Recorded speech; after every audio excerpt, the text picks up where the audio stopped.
जहाँ एक और हम लोग धार्मिक उससे बात करें तो यहाँ आदि शंकराचार्य जी को जो अपना ज्ञान अर्जन करने के लिए सबसे पहला मठ यहाँ पर है। दूसरा, दुनिया की सबसे बड़ी, हिंदुस्तान की सबसे बड़ी रोपवे यहाँ है। तीसरा, सेना की दृष्टि से भी सबसे इम्पोर्टेंट है क्योंकि ये बॉर्डर एरिया है भारत और चाइना का, और यहाँ पर ITBP और गढ़वाल स्काउट का बहुत बड़ा हमारा मुख्यालय यहाँ पे है। तो इस दृष्टि से ये क्षेत्र बहुत महत्वपूर्ण हो जाता है। अभी कई साथियों ने बताई इन परियोजनाओं पे, और ये परियोजना आज से नहीं बहुत वर्षों से NTPC की वहाँ चल रही है, और अभी 4 दिन 5 दिन पहले तक उसमें वहाँ धमाके करके उसको ब्लास्ट करके उसको तोड़ा जा रहा था। ग्रामवासी वहाँ इस बात को स्पष्ट तौर पे प्रूफ के साथ बताते हैं। लेकिन आज सरकार ने ये कहा है कि इसको NTPC ने अपने प्रेस नोट में आज ये कहा है कि हमने इसको ड्रिल मशीन से ड्रिल करके तोड़ा है, जबकि सब गांव जो दरार आ रही है इसी ब्लास्ट से आ रही है। ये 9 किलोमीटर की जो टनल इन्होंने बनाया, जैसे दिल्ली में हम देखते थे मेट्रो के लिए जब टनल बनती थी उतनी विशाल टनल इन्होंने यहाँ पे बनाई। अब ये 15,000 करोड़ की परियोजना उसी रूट पे हमारी 4 धाम के लिए ऑल वेदर रोड तो दिल्ली बॉम्बे या दिल्ली जयपुर या बॉम्बे नागपुर या आगरा एक्सप्रेस हाईवे तो ठीक है, और ऑल वेदर होना चाहिए। जहाँ की मिट्टी कमजोर है, जहाँ का पत्थर कमजोर है, वहाँ पे ऑल वेदर की बात भी समझ में आएगी।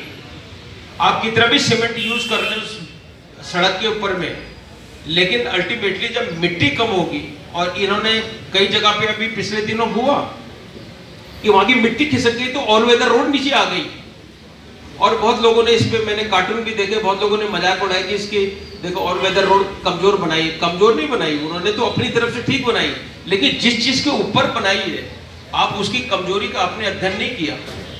पहले कभी होता था कि कोई परियोजना बनती थी तो उसके ऊपर में परिचर्चा होती थी। आज तो पहले परियोजना रेडी हो जाती है, उसके बाद वैज्ञानिकों को बुलाया जाता है, अपने हिसाब के वैज्ञानिकों को, और ये कहा जाता है इसको पास करो। उसका सीधा एग्जाम्पल है, हमारे यहाँ इतने बड़े बड़े भू वैज्ञानिक हुए हैं, चाहे वो जुयाल जी हो, शेखर पाठक जी हो, चाहे सतीश जी हो, प्रेम बोखंडे जी हो, या रवि चोपड़ा जी हो, इतने बड़े बड़े लोग जिन्होंने इस परियोजना पे वर्षों से अपने पेपर सबमिट कर रखे हैं, आज तक सरकार ने उन पेपरों को हिला डुला करके भी नहीं देखा। अभी की घटना है, रवि चोपड़ा जी देश के इतने प्रख्यात भूवैज्ञानिक हैं, और वो परसों मुख्यमंत्री के घर के आगे बैठे हुए थे ये बताने के लिए कि इस परियोजना में कितनी त्रुटियां हैं, और उसको मुख्यमंत्री मिलने का समय नहीं दिया। 3 घंटे बैठ के इंतजार किया, जब जाके DM साहब उसको ले गए, उसने जाके अपना एक पर्चा उनको पकड़ाया।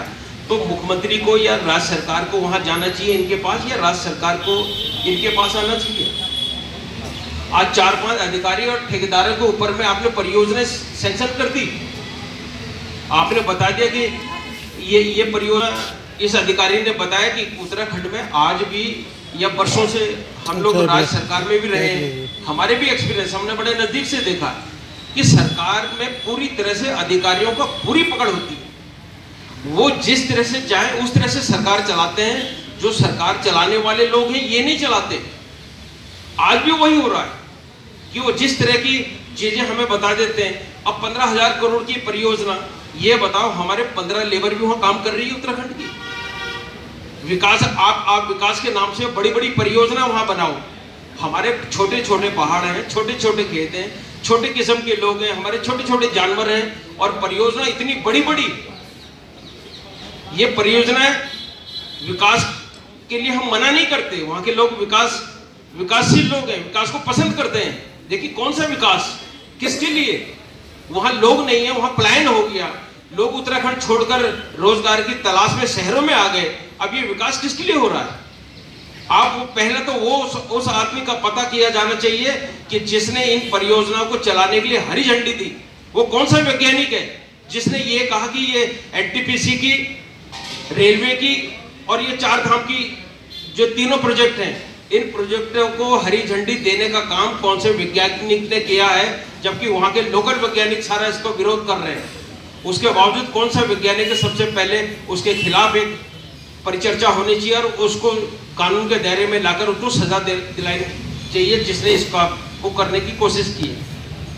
दूसरा, वहां पे इतने बड़े बड़े ठेकेदार गए, आज किन को कॉन्ट्रैक्ट मिला है? हैदराबाद की और गुजरात की कंपनियां वहां काम कर रही हैं। हमारे तो लेबर भी नहीं है वहां। पहले कम से कम हम अपनी एक टाइम पे ये होता था उत्तराखंड में कि कोई बड़ा प्रोजेक्ट आता